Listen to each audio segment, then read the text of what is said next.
নমস্কার, আমি বিজন Das. Pine education চ্যানেলে আপনাদের সকলকে স্বাগতম জানাই।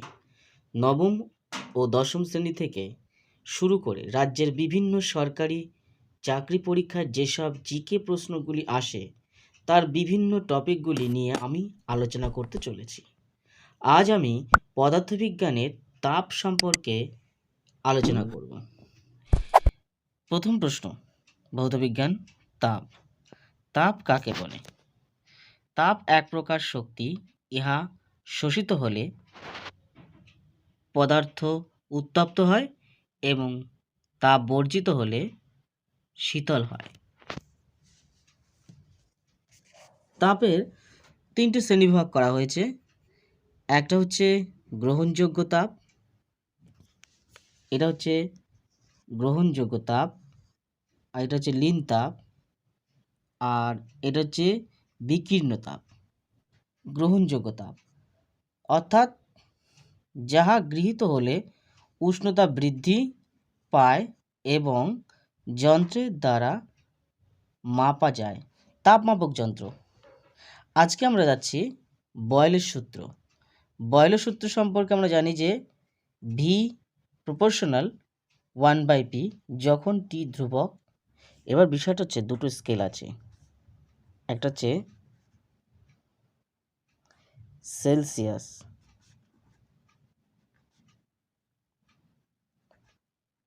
স্কেল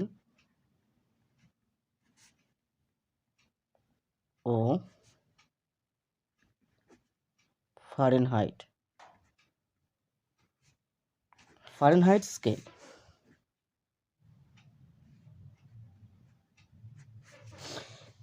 এই দুই স্কেলের একটা সম্পর্ক আছে। সম্পর্কটা কি? এই দুই স্কেলের সম্পর্ক রয়েছে, সেই সম্পর্কটা কি যে এটা একটা ম্যাথমেটিক্যাল ক্যালকুলেশন রয়েছে। আমরা জানি C/5 ইকুয়াল টু F-32/9। এই ক্যালকুলেশনটা সবসময় মনে রাখতে হবে। যে কোনো অঙ্কের ক্ষেত্রে সেলসিয়াস এবং ফারেনহাইট স্কেলের উপর যে কোনো অঙ্ক যখন ম্যাথমেটিক্যাল ক্যালকুলেশন হবে তখন কিন্তু এই ফর্মুলাটা ইউজ করতে হবে। যখন C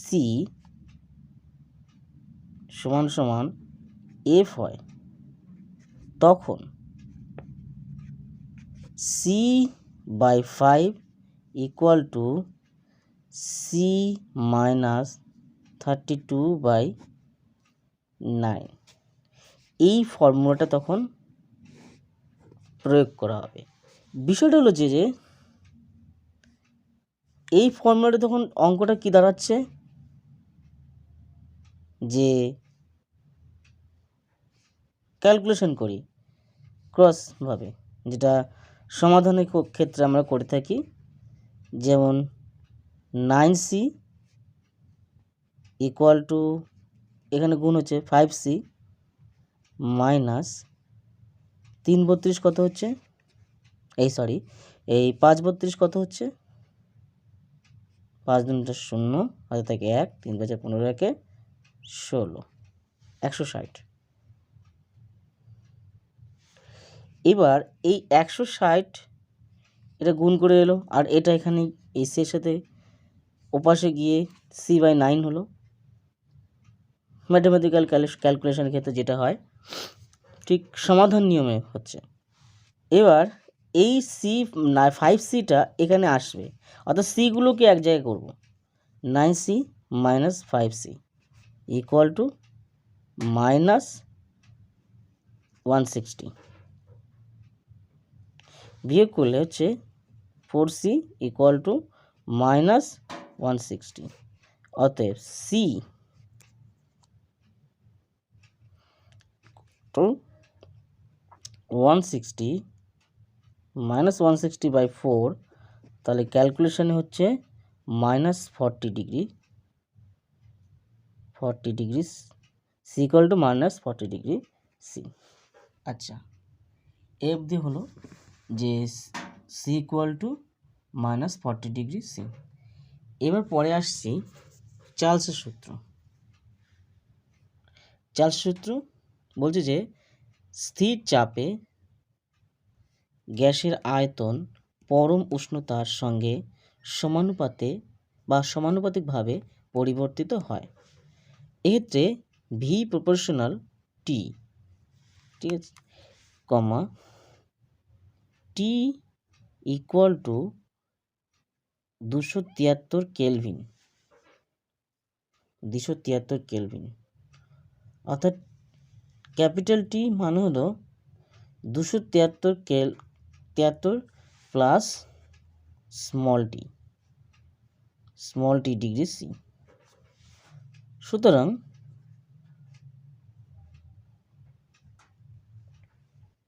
ভি প্রপোর্শনাল 1/p, মানে বয়েলের সূত্রের ক্ষেত্রে আমরা দেখেছিলাম যে ভি প্রপোর্শনাল 1/p এক্ষেত্রে, এবং দুটো সূত্রকে একত্রিত করছি, সেটা হচ্ছে ভি প্রপোর্শনাল 1/p, এটা বয়েলের সূত্র, আর এবং ভি প্রপোর্শনাল ক্যাপিটাল টি একত্রে করলে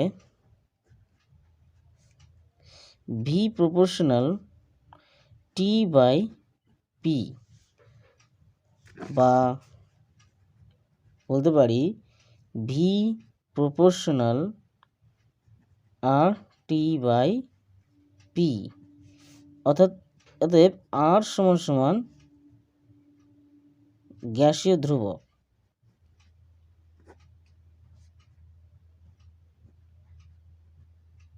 বলা হয়।